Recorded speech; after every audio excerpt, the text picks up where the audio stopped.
please. I remember it was this time last year that I made up my mind completely to start studying about money, what money is all about. And I went all out to study about money. And I started studying about money from the Bible. And I was completely down. Yes, completely down when it comes to how to handle my money. Because at a point, I could not even go to the grocery store to buy things for myself and for my children and for my household. And I'm working. So I told myself that no, I cannot continue living my life like this. And I went ahead, 2004 to study about money. And I'm so grateful that I did because today I can boldly tell you after 1 year that yes, I have achieved a whole lot.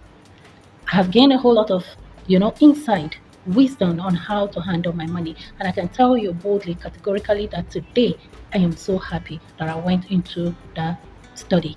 Yes, this April, this month makes it 1 year that I've studied a whole lot of things that have to do with money.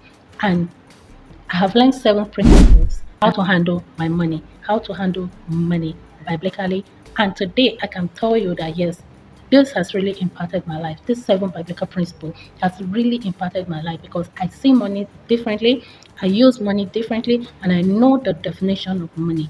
And I have learned these 7 principles and I've been using it and it has been working for me. What are these 7 principles? The first is a principle of money management. Now I know that God has given me something to manage, and I've known beyond reasonable doubt that money is a spirit. It stays with people that knows how to manage her very well. Yes, I'm a she. So I'm calling my spirit of money she. So I need to know how to have a good relationship with money spirit.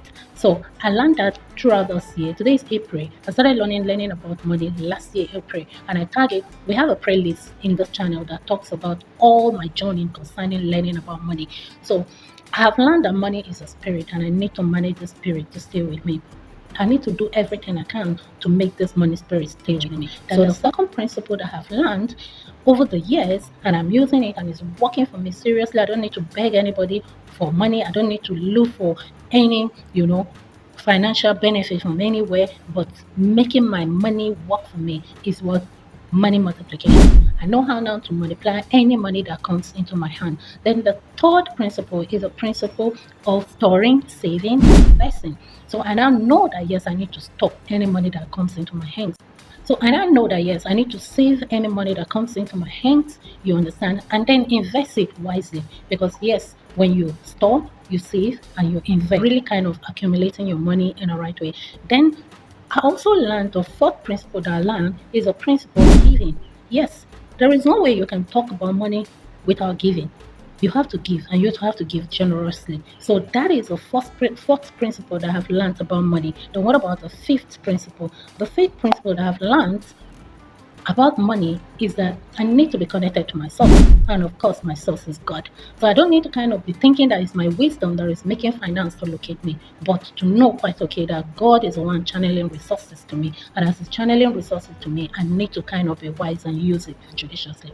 Then the sixth principle that I've learned about money over the years is what the principle of contentment. That's so sweet, guys. I learned I have to be content with in anything that I have, in any state that I have. I have to be content with what I have. But because it's when I have the mentality of contentment that I'll be able to do what I need to do.